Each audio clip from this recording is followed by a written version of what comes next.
नमस्कार, स्वागत है आपका एएनबी न्यूज की खास पेशकश न्यूज नाउ में। आपके साथ मैं हूं संदीप तिवारी। अपने इस खास कार्यक्रम में हम हर उस खबर की बात करते हैं जो आपको जाननी जरूरी है।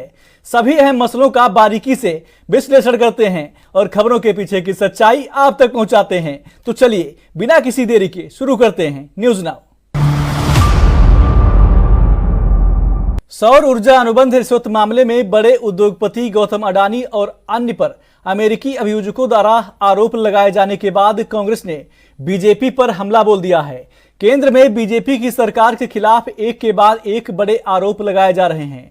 इसी मुद्दे पर कांग्रेस सांसद और लोकसभा में विपक्ष के नेता राहुल गांधी ने दिल्ली में एक प्रेस कॉन्फ्रेंस के दौरान कहा, सरकार इस मामले में कार्रवाई नहीं कर रही है, इस मुद्दे को संसद में उठाएंगे। रिपोर्ट देखिए। सोलर एनर्जी कॉन्ट्रैक्ट रिश्वत मामले पर बोले Rahul Gandhi. Solar energy contract रिश्वत मामले में गौतम अडानी और अन्य पर अमेरिकी अभियोजकों द्वारा आरोप लगाए जाने पर लोकसभा में विपक्ष के नेता और कांग्रेस सांसद राहुल गांधी ने कहा, अब यह अमेरिका में बिल्कुल स्पष्ट और स्थापित हो चुका है कि अडानी ने भारतीय कानून और अमेरिकी कानून दोनों को तोड़ा है। अमेरिका में उन पर भी अभियोग लगाया गया है। मुझे आश्चर्य हो रहा है कि अडानी इस देश में एक स्वतंत्र व्यक्ति की तरह क्यों घूम रहे हैं। मुख्यमंत्री को गिरफ्तार किया गया। अडानी ने जाहिर तौर पर 2000 करोड़ रुपए का एक घोटाला किया। प्रधानमंत्री अडानी को बचा रहे हैं और प्रधानमंत्री अडानी के साथ भ्रष्टाचार में शामिल है। इसके साथ ही उन्होंने कहा, क्या वह अमेरिकी अभियोजकों द्वारा कथित सोलर एनर्जी कॉन्ट्रैक्ट रिश्वत मामले में गौतम अडानी और अन्य पर आरोप लगाने का मुद्दा संसद में उठाएंगे?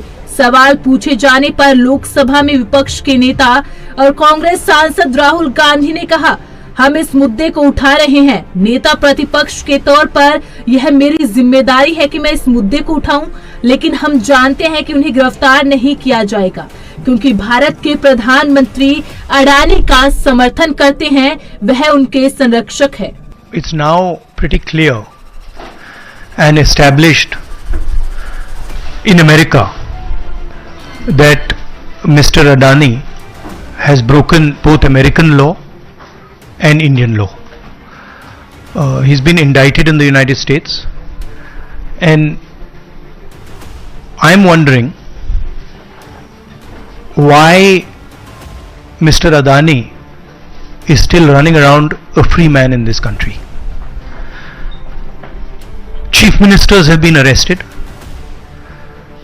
Jharkhand chief minister was arrested. Many people have been arrested. And Mr. Adani has done apparently one 2000 crore scam, multiple others probably, but he's scot free. He's running around. There's no problem. There's no investigation. And we've been raising this again and again and again. We've been raising it with the Madhvi Buch issue. We've been raising it. And it's a vindication of what we've been saying. The Prime Minister is protecting Mr. Adani. And the Prime Minister is involved in corruption with Mr. Adani. This has been clearly indicated. हम इस मुद्दे को उठा रहे हैं। मेरी जिम्मेदारी है एज एलओपी इस मुद्दे को उठाना। प्रधानमंत्री जी 100% इस व्यक्ति की प्रोटेक्शन कर रहे हैं और इस व्यक्ति ने हिंदुस्तान के एसेट्स लिए हैं, भ्रष्टाचार करके एसेट्स लिए हैं। ये व्यक्ति बीजेपी को पूरा समर्थन करते हैं, पूरा सपोर्ट देते हैं। ये एस्टैब्लिश चीजें हैं। हम दोहराते जाएंगे। जेपीसी की मांग हमारी है, बट हम चाहते हैं कि अडानी जी को एकदम अरेस्ट किया जाए। और हम जानते हैं और हम देश को दिखाना चाहते हैं कि अडानी जी की अरेस्ट नहीं होगी। और इसलिए नहीं होगी क्योंकि हिंदुस्तान के प्रधानमंत्री अडानी जी के पीछे खड़े हुए हैं और उनके प्रोटेक्टर हैं। आप लोग हिंदुस्तान के युवा, आप लोगों को रोजगार नहीं मिलता, महंगाई बढ़ती जाती है, छोटा सा कोई क्राइम करता है जेल चला जाता है, मगर अडानी कुछ कुछ भी कर ले हिंदुस्तान के प्रधानमंत्री और एक नेटवर्क, जिस नेटवर्क को हम एक्सपोज करके देश को दिखाएंगे। ये एक व्यक्ति नहीं है, ये अलग अलग पोजीशंस में लोग बैठे हुए हैं और एक एक करके हम आपको दिखाएंगे ये कौन लोग हैं। माधवी बुच का हमने आपको क्लियरली दिखाया है और आगे भी हम आपको रिवील करेंगे ये लोग कौन हैं जिन्होंने हिंदुस्तान को हाईजैक किया है। जहां भी भ्रष्टाचार हो जांच होनी चाहिए। लोकसभा में विपक्ष के नेता और कांग्रेस सांसद राहुल गांधी ने कहा, जहां भी भ्रष्टाचार हो जांच होनी चाहिए, लेकिन जांच अडानी जी से शुरू होगी। जब तक अडानी जी को गिरफ्तार नहीं किया जाता तब तक यह विश्वसनीयता नहीं होगा। तो इसे वहीं से शुरू करें, अडानी जी को गिरफ्तार करिए, उनसे पूछताछ करिए और फिर जो भी इसमें शामिल है उससे पकड़ो। अंत में नरेंद्र मोदी का नाम सामने आएगा, क्योंकि बीजेपी का पूरा फंडिंग ढांचा उन्हीं के हाथ में है। इसीलिए पीएम चाहकर भी कुछ कर नहीं सकते। एक तरह से अडानी जी ने देश को हाईजैक कर लिया है। भारत अडानी जी के कब्जे में है। तो वही लोकसभा में नेता प्रतिपक्ष और कांग्रेस सांसद राहुल गांधी के बयान पर बीजेपी नेता कविंदर गुप्ता ने कहा, राहुल गांधी के पास कोई मुद्दा नहीं है, वो केवल फिजूल की बातें करते हैं। इस मामले को प्रधानमंत्री के साथ जोड़ना ऐसा लगता है कि उनकी अकल का दिवाला निकल गया हो। राहुल गांधी को शायद फोबिया हो गया है, क्योंकि रात को सोते हुए दिन में जागते हुए वे केवल प्रधानमंत्री के नाम की माला जपते हैं। इसके अलावा उनके पास कोई काम नहीं है। 2-3 दिन पहले एक प्रेस कॉन्फ्रेंस में बिल्कुल साफ कहा है, जहां भी करप्शन है वहां पे इन्वेस्टिगेशन होनी चाहिए, मगर इन्वेस्टिगेशन अडानी जी से शुरू होगी और जब तक अडानी जी अरेस्ट नहीं होंगे तब तक क्रेडिबल बात नहीं बनेगी। तो शुरुआत वहां से है, अडानी जी को अरेस्ट कीजिए, उनका इंटेरोगेशन कीजिए और फिर जो भी इसमें इन्वॉल्व है पकड़िए। और एंड में मैं आपको बता रहा हूं नरेंद्र मोदी जी का नाम निकलेगा, क्योंकि बीजेपी की पूरी फंडिंग, पूरा फंडिंग स्ट्रक्चर इस व्यक्ति के हाथ में है। इसीलिए प्रधानमंत्री चाहे भी कुछ नहीं कर सकते। एक प्रकार से अडानी जी ने हिंदुस्तान को हाईजैक कर लिया है। हिंदुस्तान अडानी जी के ग्रिप में है, इसलिए हिंदुस्तान के एयरपोर्ट्स, पोर्ट्स, डिफेंस इंडस्ट्री, ये पार्टनरशिप है। एक तरफ नरेंद्र मोदी जी और एक तरफ अडानी जी। और मैं आपको यहां कह रहा हूं कि नरेंद्र मोदी जी अडानी को अरेस्ट नहीं कर सकते हैं। कैपेबिलिटी नहीं है हिंदुस्तान के प्रधानमंत्री की कि वो अडानी जी को अरेस्ट करें, क्योंकि जिस दिन उन्होंने अडानी जी को अरेस्ट किया उस दिन वो भी जाएंगे। देखिए, राहुल गांधी के पास मुद्दा तो कोई है नहीं, फजूल की बातें करते हैं। अब ये सभी जानते हैं कि अडानी एक ऐसा ग्रुप है जो बिजनेस में एक बड़ा नाम है। अगर वो कहीं काम करते हैं तो उसमें कोई रोक तो सकता नहीं कि कहीं दूसरी धरती पर जाकर के यूएसए में जाके काम किया। तो इसको प्रधानमंत्री जी के साथ जोड़ना बिल्कुल जैसे अकल का किसी का दिवाला निकल गया हो वही लगता है। कहीं पर केस चल रहा है, कौन केस कर रहा है, क्या उसके रिजल्ट आउटकम्स होंगे, लेकिन ये इनका पहले से ही इस प्रकार से कि इनको फोबिया हो गया है राहुल गांधी को, शायद कि ये जो रात को सोते हुए दिन को जागते हुए ये प्रधानमंत्री के नाम की माला जपते हैं, इनके इसके अलावा कोई काम नहीं इनके पास। जांच एजेंसियां भी रिपोर्ट आने पर स्वतंत्र और निष्पक्ष जांच करती। तो वही सौर ऊर्जा अनुबंध रिश्वत मामले में गौतम अडानी और अन्य पर अमेरिकी अभियोजकों द्वारा आरोप लगाए जाने पर शिवसेना यूबीटी नेता प्रियंका चतुर्वेदी ने कहा, आरोप साबित हो चुके हैं और दोष सिद्धि हुई है। बेहतर होता कि हमारी जांच एजेंसियां भी रिपोर्ट आने पर स्वतंत्र और निष्पक्ष जांच करती। उद्योगपतियों को नियमों और विनियमों का पालन करने के लिए कहा जाना चाहिए, लेकिन एजेंसियां भी उनका बचाव कर रही थी। सेबी अभी तक उनके खिलाफ आरोप साबित नहीं कर पाई। कहा जा रहा है कि उन्होंने अनुबंध पाने के लिए सरकारी अधिकारियों पर लाखों और करोड़ों रुपए खर्च किए। यह हमारे देश की विश्वसनीयता पर सवाल उठाता है। एक उद्योगपति के कारण हमारी प्रतिष्ठा खोना दुर्भाग्यपूर्ण है। तो वहीं कांग्रेस ने कहा कि कुछ बड़ी कंपनियों के एकाधिकार के खिलाफ उसका रुख सही साबित हुआ। पार्टी कारोबारी गौतम अडानी के खिलाफ जेपीसी जांच और सेबी की पूर्व प्रमुख माधवीपुरी बुच के खिलाफ जांच की मांग उठाती रहेगी।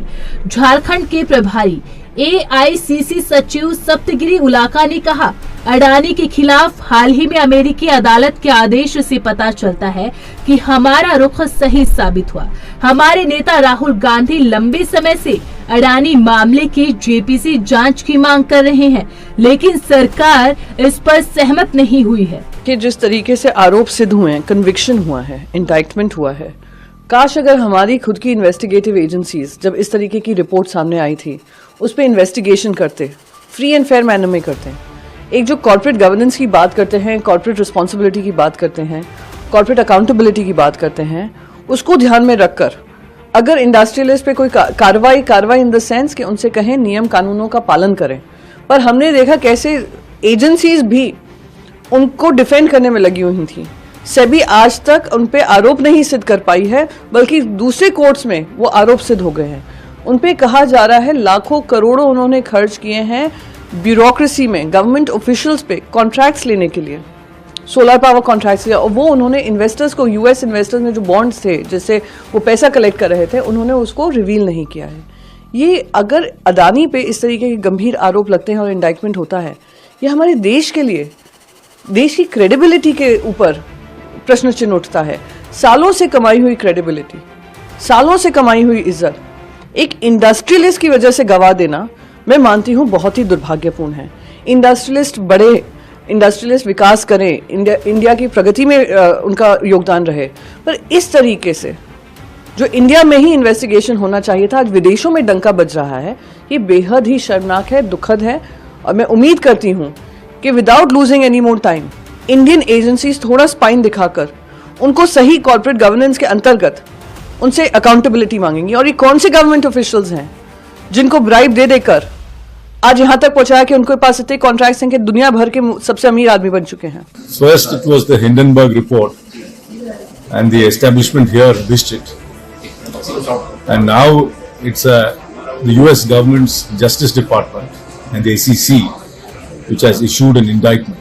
This is very serious and we demand a joint parliamentary probe, and the SEBI must also come out clean about its investigations, because they've been stonewalling it as well.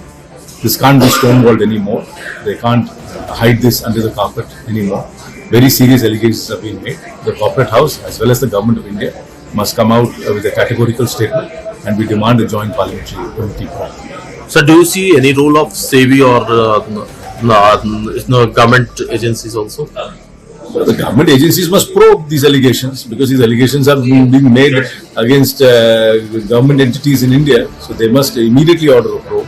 And the SEBI must also act, because a listed entity is being accused of indulging in corrupt practices. So that it must have some repercussions too. So the SEBI must also order a probe, the government agencies must order a probe, the corporate entity must issue a categorical statement, and more importantly, since the Hindenburg report, we've been asking for a joint parliamentary committee probe. Congress सांसद और लोकसभा में विपक्ष के नेता राहुल गांधी ने एक बार फिर businessman Gautam Adani पर जमकर हमला बोला। अमेरिका में रिश्वत कांड को लेकर विवादों में घिरे गौतम अडानी को लेकर राहुल गांधी ने कहा, अब यह अमेरिका में बिल्कुल स्पष्ट और स्थापित हो चुका है कि अडानी ने भारतीय कानून और अमेरिकी कानून दोनों को तोड़ा है। अमेरिका में उन पर अभियोग लगाया गया। राहुल गांधी ने कहा, मुझे आश्चर्य हो रहा है कि अडानी इस देश में एक स्वतंत्र व्यक्ति की तरह क्यों घूम रहे हैं। ये रहेगा कि क्या केंद्र सरकार राहुल गांधी के इन सभी आरोपों का किस प्रकार जवाब देती है। Special desk ANB news. Maharashtra में ज्यादातर एग्जिट पोल्स का दावा है कि महायुति की सरकार एक बार फिर से बन सकती है। वहीं कुछ एग्जिट पोल्स ने महाविकास अघाड़ी की सरकार बनने का दावा किया है। महाराष्ट्र में मुख्यमंत्री के चेहरे को लेकर भी सियासत तेज हो गई है। वहीं चुनाव का रिजल्ट 23 नवंबर को घोषित हो जाएगा। रिपोर्ट देखिए। 23 नवंबर को घोषित किए जाएंगे विधानसभा चुनाव के रिजल्ट। महाराष्ट्र विधानसभा चुनाव के रिजल्ट 23 नवंबर को घोषित किए जाएंगे। विधानसभा चुनाव के रिजल्ट से पहले बुधवार को एग्जिट पोल्स जारी किए गए। हालांकि ज्यादातर एग्जिट पोल्स में बीजेपी गठबंधन की वापसी का दावा किया गया है। महाराष्ट्र में दो एग्जिट पोल्स ने महाविकास अघाड़ी की सरकार बनने का दावा किया है। ऐसे में इस बात को लेकर चर्चा शुरू हो गई है कि महाविकास अघाड़ी की तरफ से मुख्यमंत्री का दावेदार कौन होगा। एक बार फिर से उद्धव ठाकरे राज्य के मुख्यमंत्री बनेंगे या फिर महाविकास अघाड़ी किसी नए चेहरे पर दांव लगा सकता है। कोई एग्जिट पोल किसी की सरकार नहीं बनाता।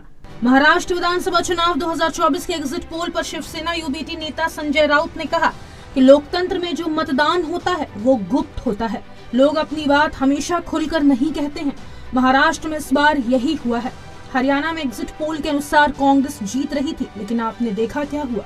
महाराष्ट्र और झारखंड विधानसभा चुनाव 2024 के एग्जिट पोल पर कांग्रेस नेता राकेश सिन्हा ने कहा, कोई एग्जिट पोल किसी की सरकार नहीं बनाता, सरकार जनता बनाती है। और इस प्रदेश के युवा, किसान और महिलाएं ने महागठबंधन सरकार बनाने के लिए वोट किया। वहीं एग्जिट पोल पर सपा प्रवक्ता आशुतोष वर्मा ने कहा कि मुझे लगता है कि 23 तारीख का इंतजार करना चाहिए और जहां तक हमने देखा है कि एग्जिट पोल में कांटे की टक्कर है। देखिए क्या होता है एग्जिट पोल, किसने किया एग्जिट पोल। देखिए लोकतंत्र में जो मतदान होता है वो सीक्रेट होता है। लोग अपनी बात हमेशा खुलकर नहीं कहते। महाराष्ट्र में इस बार यही हुआ है। कोई आप सैंपल सर्वे 2-4 हजार लोगों का स्टेट में ले लेंगे और कहेंगे ये जीत रहा है वो जीत रहा है। हरियाणा में कांग्रेस जीत रही थी एग्जिट पोल के अनुसार। क्या हुआ भाई? क्या हुआ? लोकसभा में मोदी जी को 400 पार दिखा रहे थे एग्जिट पोल वाले, सभी बड़े बड़े चैनल वाले। क्या हुआ आप देखिए। 23 तारीख को 10 बजे तक 11 बजे तक पूरा फैसला आ जाएगा। हम 160-165 सीटें जीत। देखिए कोई एग्जिट पोल किसी की सरकार नहीं बनाती, सरकार जनता बनाती है। और इस प्रदेश के युवा, इस प्रदेश के किसान, इस प्रदेश की महिलाएं महागठबंधन सरकार बनाने के लिए ही मत किया था। क्योंकि जहां एक और हमने मैया सम्मान योजना, दूसरी ओर किसानों को 2 लाख रुपया ऋण माफी, युवाओं को रोजगार, जो हमने 7 गारंटियां दी कि 450 रुपए में प्रत्येक व्यक्ति को गैस सिलेंडर, तो इस पे लोगों का रुझान आया, इस पे लोगों का भरोसा रहा। और इस भरोसे को बरकरार रखने के लिए लोगों ने महागठबंधन को मत दिया है। हमें कोई एग्जिट पोल पर कहीं जाना ही नहीं और न ही एग्जिट पोल क्या कह रही है उससे हमें मतलब है। हमें मतलब है राज्य के जनता से, राज्य के वोटरों से। और हम जानते हैं कि राज्य की वोटर ने भारतीय जनता पार्टी को यहां से, एनडीए को यहां से खदेड़ने का काम किया है।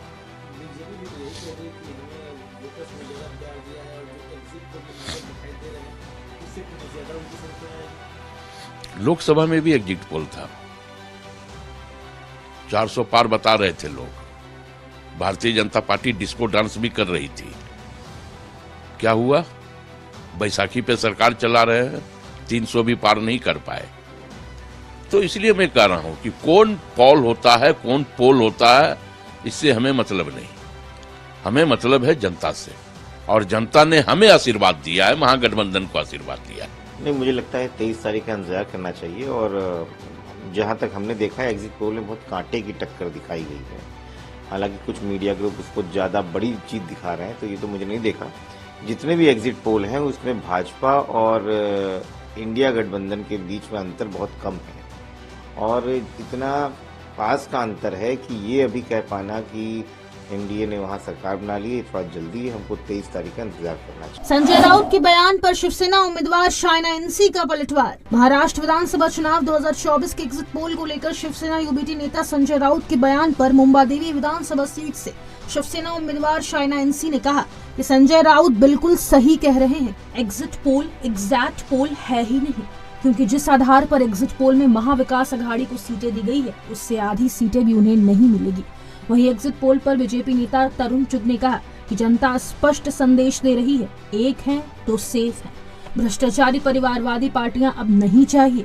और एग्जिट पोल पर महाराष्ट्र विधानसभा के अध्यक्ष राहुल नार्वेकर ने कहा हमें पूरा विश्वास है कि महायुति फिर एक बार महाराष्ट्र में सरकार बनाकर महाराष्ट्र की जनता की सेवा करने का अवसर प्राप्त करेगी। संजय राउत बिल्कुल सही बोल रहे हैं कि एग्जिट पोल्स एग्जैक्ट पोल्स हैं ही नहीं, और जिस आधार से एग्जिट पोल ने एमवीए को नंबर्स दिए हैं उससे आधे भी नहीं होंगे उनके।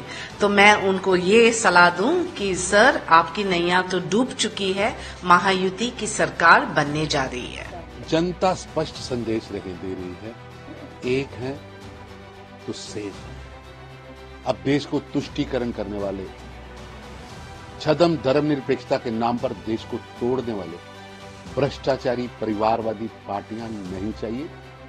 देश गरीब, किसान, युवा और महिलाओं के सशक्तिकरण के लिए पल पल लगाने वाले नरेंद्र मोदी जी को जनता भरपूर आशीर्वाद दे रही है। निश्चित रूप से झारखंड में, महाराष्ट्र में प्रधानमंत्री मोदी जी के नेतृत्व में भाजपा एनडीए की सरकारें बनी। हमें पूरा विश्वास है कि महायुति फिर एक बार महाराष्ट्र में सरकार बनाकर महाराष्ट्र की जनता की सेवा करने का अवसर प्राप्त करेगी।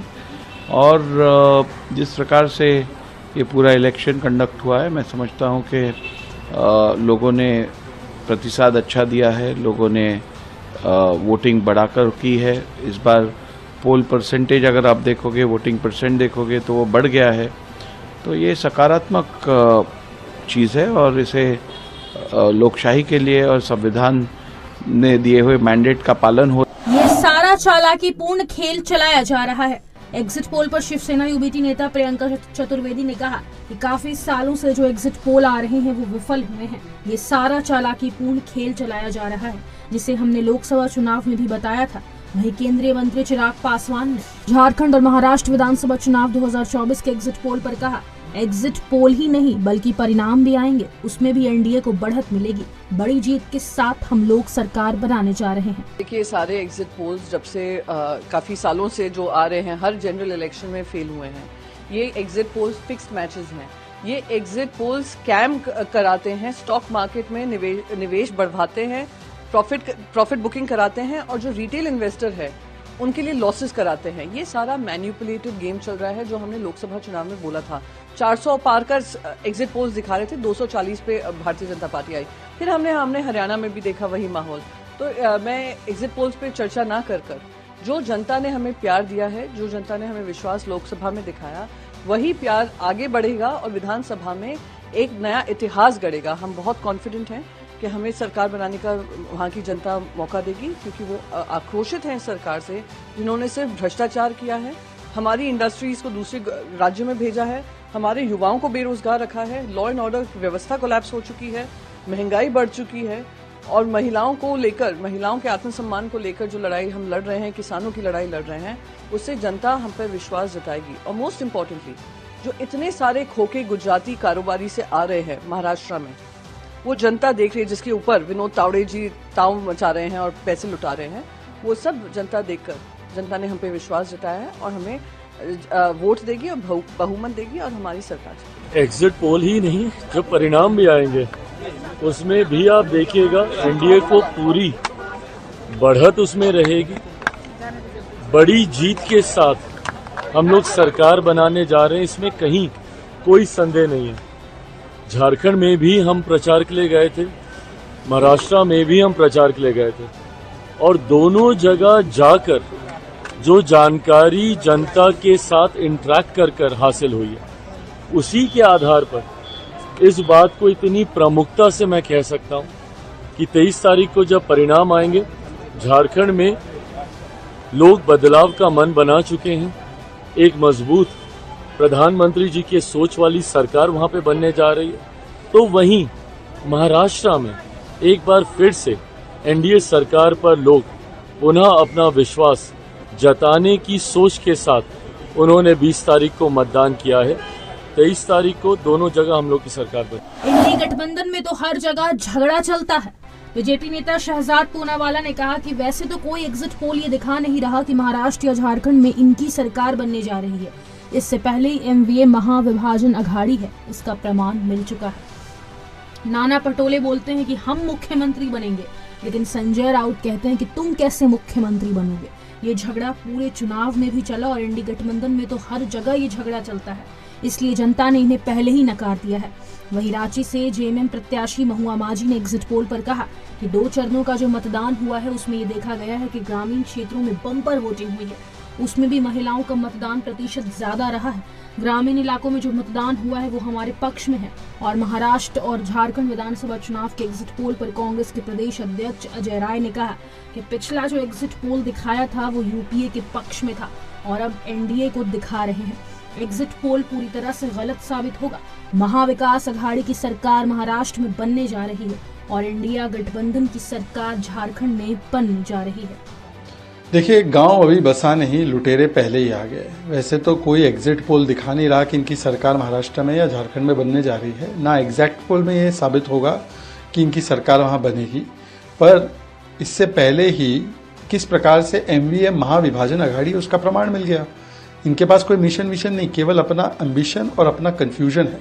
तो नाना पटोले बोलते हैं हम सीएम बनेंगे, संजय राउत बोलते तुम कैसे सीएम बनोगे, तुम हो कौन सीएम बनने के लिए। ये झगड़ा पूरे चुनाव में भी चला और इंडिया अलायंस में तो हर जगह ये झगड़ा चलता है। केरल में चलता है, जम्मू कश्मीर में, बंगाल में, हरियाणा में, पंजाब में, दिल्ली में, सब जगह एम्बिशन और कन्फ्यूजन और करप्शन की लड़ाई है। कोई मिशन विशन की लड़ाई है ही नहीं। और इसीलिए एक और प्रमाण मिला है कि यह महाविभाजन अघाड़ी है। और सवाल ये बनता है कि देखिए, अब ये इतना लड़ रहे हैं सीएम के पोस्ट को लेकर, इसीलिए जनता ने नकारा है, क्योंकि अगर इनको गलती से सत्ता मिलती तो रोज कितना लड़ते, तो लोगों ने इनको पहले ही सीएम का पद देने से इनकार कर दिया। 2 चरणों का जो मतदान हुआ है उससे ये देखा गया है कि ग्रामीण इलाकों में बम्पर वोटिंग हुई है। उसमें भी महिलाओं की संख्या पुरुषों से ज़्यादा है। 47% महिलाओं की संख्या है, 44% पुरुषों की संख्या है। और एक्सिस माई इंडिया जो सबसे रिलायबल जो एग्जिट पोल जिन्होंने दिया है, पिछले चुनावों को भी अब देखेंगे उनका कितना सही रहता है, उनके आंकड़ों के हिसाब से हम लोग 53 सीट्स ला रहे हैं और भाजपा 26 और कुछ अदर्स के लिए 3-4 सीट्स हैं। तो इससे ये पता चलता है कि ग्रामीण इलाकों में जो बम्पर वोटिंग हुई है वो हमारे पक्ष में है, क्योंकि जिस तरह से अंतिम व्यक्ति तक विकास का लाभ पहुंचाने का प्रयास हमारी सरकार ने किया है, वो कहीं ना कहीं लोगों को अंदर तक वो बात अच्छी लगी है। बीजेपी भले ही अपने इतने सारे नेताओं को लेकर आए, प्रधानमंत्री और होम मिनिस्टर और उनके इतने सारे मुख्यमंत्री, उप मुख्यमंत्री या एक्स मुख्यमंत्री, सबको लाकर उन्होंने झारखंड में सिर्फ नफरत फैलाने की कोशिश की, जहर घोला यहाँ की हवाओं में और घुसपैठिया, बटोगे तो कटोगे थे। इसका मतलब ये हुआ कि आप बाबा साहब अम्बेडकर का खुलेआम उनको अपमान कर रहे हैं, क्योंकि अम्बेडकर द्वारा बनाया गया जो संविधान है वो सबको ये अधिकार देता है, बराबरी का और समानता का अधिकार देता है। आप उसको झुटला रहे हैं, आप बाबा साहब अम्बेडकर का अपमान कर रहे हैं। घुसपैठे की बात करते हैं। कोई भी देश, अगर चाइना से कोई हमारे देश में प्रवेश करता है तो केंद्र सरकार की जिम्मेदारी है उसे रोकना, या फिर राज्य सरकार की जिम्मेदारी है जिस राज्य में वो प्रवेश कर रहे हैं। ऐसे में जब झारखंड के आसपास कोई इंटरनेशनल बॉर्डर नहीं है और जब असम के रास्ते अगर मान लीजिए कोई प्रवेश कर रहा है तो असम की जिम्मेदारी है। आप ही कह रहे हैं कि घुसपैठिया है, तो आप अगर घुसपैठिया को जान रहे हैं तो आपके जो सांसद और विधायक जो हल्ला बोल रहे हैं इसको लेकर, वो खुद ही उनका नाम पता लेके क्यों नहीं गृह मंत्रालय को दे रहे हैं। केंद्र सरकार के पास तो पूरा गृह मंत्रालय है, वो चाहे तो आराम से उनको अरेस्ट कर सकते हैं, जांच कर सकते हैं कि उनका जो आईडी पासवर्ड है वो फर्जी है कि क्या है। जनता जानती है ऐसा कुछ नहीं। अगर हमारे मोहल्ले में कोई बाहर का आदमी रहने आएगा तो हमें पता होगा ना। अगर हमें ही पता ना हो और कोई आके कहे कि आपके मोहल्ले में अमुक समुक रह रहे हैं तो हम क्यों मानेंगे उनकी बात। यही हुआ है संताल परगना में, और इसलिए बम्पर वोटिंग हुई हमारी पक्ष में, क्योंकि भाजपा के कार्यकाल में जिस तरह से महिलाओं की तस्करी होती थी, यहाँ रोजगार नहीं था, पलायन था, विस्थापन था, ये मानव तस्करी था, तो उसको रोकने के लिए माननीय हेमंत सोरेन जी ने सबको रेस्क्यू कराया, लड़कियों को, नाबालिग लड़कियों को, और करा के यहाँ तरह तरह की योजनाएं दी, जिनमें से मैया सम्मान भी एक है, राशि देना। और उन्होंने सबके लिए सोचा, सर्वजन पेंशन व्यवस्था की, इलेक्ट्रिसिटी बिल माफ़ किया, उनको जो आर्थिक रूप से कमज़ोर है 200 यूनिट बिजली फ्री कर दी। उन लड़कियों के लिए जो ट्रैफिकिंग का शिकार होती थी उनके लिए सावित्रीबाई फुले किशोरी समृद्धि योजना दे दिया कि 40,000 रुपये क्लास 8 के बाद उनको मिलेंगे 12th तक, तो वो इधर उधर भटकेंगे नहीं, या कोई उनको प्रलोभन देकर उनकी मजबूरी का फायदा नहीं उठाएंगे। उसी तरह से उन्होंने फूलो झानो आशीर्वाद योजना दिया, फिर पलाश प्लान लॉन्च किया ताकि वो कुटीर उद्योग जो डेवलप करेंगे, स्किल डेवलपमेंट वगैरह करा के उसमें सब्सिडी रेट में लोन देकर उनको मदद करेंगे। तो फिर उनके सामान को बेचने के लिए, उनकी मार्केटिंग के लिए उन्होंने पलाश ब्रांड दे दिया कि लोग आंख मूंद कर वो सामान भी ले सकते हैं, बेच सकते हैं। इतनी सारी योजना, और भी अबू आवास योजना है, ग्राम गाड़ी योजना है, किसानों का 2 लाख ऋण माफ कर दिया। तो ऐसे करके हजारों ऐसा काम उन्होंने किया है जिसकी बदौलत जनता उनको काम को देखकर वोट कर। देखो ऐसा है, एनडीए तमाम इन्होंने जो पिछला इन्होंने जो भी दिखाया था एग्जिट पोल, उसमें कहीं यूपीओ को दिखाया था ज्यादातर, फिर एनडीए अब दिखा रहे हैं। तो आप देखते हैं ना, एग्जिट पोल पूरी तरीके से गलत साबित होगा। मैं तो खुद गया था महाराष्ट्र में और महाराष्ट्र में होकर आया था। मुझे जहां तक मेरी जानकारी है कि पूरी तरीके से हमारी सरकार, महागाड़ी की सरकार महाराष्ट्र में बनने जा रही है और इंडिया गठबंधन की सरकार आपके झारखंड के अंदर बनने जा रही है। महाराष्ट्र की 288 और झारखंड की 81 विधानसभा सीटों के लिए वोटिंग बुधवार को पूरी हो गई। नतीजे तो 23 नवंबर को आएंगे, लेकिन उससे पहले आए एग्जिट पोल्स, जिसमें महाराष्ट्र में 11 एग्जिट पोल में से 6 में भाजपा गठबंधन यानी महायुति की सरकार बनने का अनुमान जताया गया है। बाकी 4 एग्जिट पोल्स में कांग्रेस गठबंधन यानी महाविकास अघाड़ी को बहुमत मिलने की बात कही गई है। एक में हंग असेंबली है।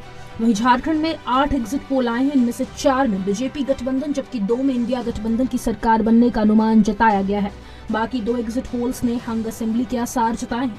अब देखना ये रहेगा कि इस बार एग्जिट पोल्स कितने सटीक साबित होते हैं। Special desk ANB news.